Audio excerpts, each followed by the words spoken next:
Le DAX est en lévitation depuis maintenant plusieurs mois, bien que les mauvaises nouvelles se soient accumulées. Nous sommes de retour en direct dans votre émission du 27 mars 2025 du live de TV Finance. Et désormais, comme vous en avez l'habitude, aux alentours de 9h05, 9h10, tous les jeudis matins, eh bien, il est l'heure de retrouver le chronodax d'Éric Seban. Bonjour Éric. Bonjour. Merci Éric d'être avec nous ce matin. Vous êtes trader, formateur et coach. Vous dirigez également le réseau de franchisés Strafi. C'est un réseau de traders indépendants. Éric, hier le CAC 40 a nettement progressé dans le rouge. Est-ce que selon vous, les niveaux désormais atteints constituent un point d'entrée intéressant, ou bien faut-il encore supposer, doit-on supposer que l'indice phare allemand va se diriger vers de nouveaux supports ? Alors, hier, ce qui s'est passé, c'est que nous sommes revenus dans le bas de la zone de latéralisation dans laquelle le DAX évoluait depuis jeudi dernier, qu'il avait commencé à mettre en place jeudi dernier et qu'il a confirmé depuis. Une zone comprise entre 22 950 en bas et 23 400 en haut. Alors, on a fait les retours à plusieurs reprises, 4 pour être exact, et puis ce matin on ouvre en dessous. Enfin, cette nuit on a déjà ouvert un petit peu en dessous de cette zone, c'est celle que je vous ai matérialisée sur le graphique. Et maintenant on est vraiment en direction de la plus grande zone, celle qui était au départ la zone que je vous avais tracée il y a plusieurs semaines. Donc la zone de laquelle nous nous extrayons est une petite zone dans une zone beaucoup plus grande qui elle fait 1000 points. On peut dire 22 400, 23 400. Voilà les bornes. Et donc, s'il fallait choisir un point d'entrée, ce serait évidemment plutôt dans le bas de la grande zone que dans la petite. Alors, point d'entrée, ça dépend pourquoi faire. Si c'est pour prendre des positions long terme, je dirais que c'est de toute façon sur ces niveaux de prix quelque chose d'un petit peu hasardeux, parce que justement, le DAX est en lévitation depuis maintenant plusieurs mois, bien que les mauvaises nouvelles se soient accumulées, il a poursuivi sa hausse. Il n'a jamais retracé sérieusement. À chaque fois qu'il est reparti un petit peu en arrière, il a immédiatement rebondi. Tout ça se passe sans aucun volume. Il n'y a que de la spéculation dans le marché. Donc, que vont faire les gérants lorsque de nouvelles taxes vont être confirmées, que les ripostes seront annoncés? Si on regarde sur le plan macro, les nouvelles ne sont pas exceptionnelles. On ne peut pas considérer que pour les prochaines années, on peut envisager de la croissance partout. Au contraire. Donc, à un moment ou à un autre, les gérants vont devoir quand même arbitrer leur portefeuille, parce que se protéger contre des baisses avec des options comme ils le font depuis maintenant, j'imagine, je ne sais plus, le temps est passé très vite, mais probablement 2 ans, ça n'a qu'un temps. C'est-à-dire qu'au bout d'un moment, les couvertures coûtent cher.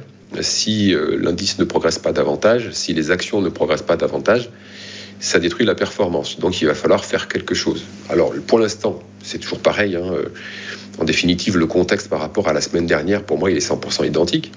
C'est pas parce qu'on va rajouter une mauvaise nouvelle de plus que ça va changer grand-chose, puisque de toute façon, les gérants sont toujours protégés, parce qu'on a toujours 16% de hausse dans le compteur. Alors, un petit peu moins ce matin, depuis le début de l'année. Et donc, il n'y a pas d'obligation de faire des choses dans l'urgence. Déjà parce qu'il n'y a pas de possibilité de le faire avec de bonnes probabilités de réussite, compte tenu du fait qu'il n'y a pas de visibilité. D'autre part, parce que voilà, les portefeuilles sont protégés et parce qu'on a de la performance au compteur. Donc c'est sûr que rentrer maintenant, c'est pas une super idée. On est tout en haut. On est tout en haut dans une hausse qui s'est construite essentiellement sur de la spéculation. Donc par conséquent, ce ne serait pas une très bonne idée d'y aller comme ça, sans entrevoir une stratégie de couverture de ce que l'on va acheter. Si jamais on achète vers 23 400, un point d'entrée, aujourd'hui, c'est compliqué de mettre ça en place parce que le graphique ne nous donne pas énormément d'indications. Et puis surtout le contexte, parce que le graphique, on peut avoir des signaux de chartistes, on peut avoir des indicateurs techniques qui vous donnent des signaux techniques. Tous les signaux techniques que l'on a eus, les rares signaux de chartistes que nous avons eus depuis des mois, n'ont jamais donné de baisse, n'ont jamais imprimé un début de mouvement baissier, je ne parle même pas de relais. Et c'est quelque chose qui avait été parfaitement anticipé parce qu'on n'avait pas d'initiative baissière, parce que plus le DAX progressait, plus à chaque fois qu'il reculait, il faisait de nouveau plus haut, et moins vous aviez d'initiative de baissier, de vente à découvert. Donc, jusqu'à présent, ça a été bien compris, et les probabilités de fort repli étaient très faibles, bien que nous ayons eu plusieurs signaux techniques, chartistes, de déclenchement, de retournement de tendance, même de figure. Donc maintenant, est-ce qu'on peut dire que ça va durer jusqu'à la fin de l'année ou toujours? Évidemment pas. Et donc, par conséquent, il faut se montrer prudent. C'est pas parce que, à plusieurs reprises, on a vu le DAX rebondir qu'au prochain retracement, il va se mettre à rebondir. En fait, il va faire ça tout le temps, tant que les gérants ne vont pas décider de vendre. Le problème, c'est qu'on ne va pas recevoir un SMS de leur part. Ouais, très clair. Ce matin, donc c'est le DAX futur que vous tradez, je le rappelle, qui perd 1,01% ce matin, à 22 715 points. Quand on regarde les, le range dans lesquels les calls se situent actuellement, horizon 3 mois, juin 2025, on est dans un range qui est plutôt de l'ordre, qui est plutôt positif, puisque la limite basse c'est 21 900 points, la limite haute c'est 23 800 points. Donc les traders ont quand même, j'ai l'impression, sont quand même plutôt jouent un scénario haussier sur le DAX. Oui, alors, sur la volatilité, il faut se méfier, surtout à plusieurs mois. Il faut bien la retraiter des taux d'intérêt et plus qu'une constatation de la volatilité à l'instant T, c'est l'évolution de la volatilité qui est importante. Donc là, la volatilité, elle est identique à la semaine dernière, bien qu'on soit descendu. Alors là, à l'instant T, j'ai pas regardé, ça ouvre à 9h, donc j'ai pas pris le temps de le faire.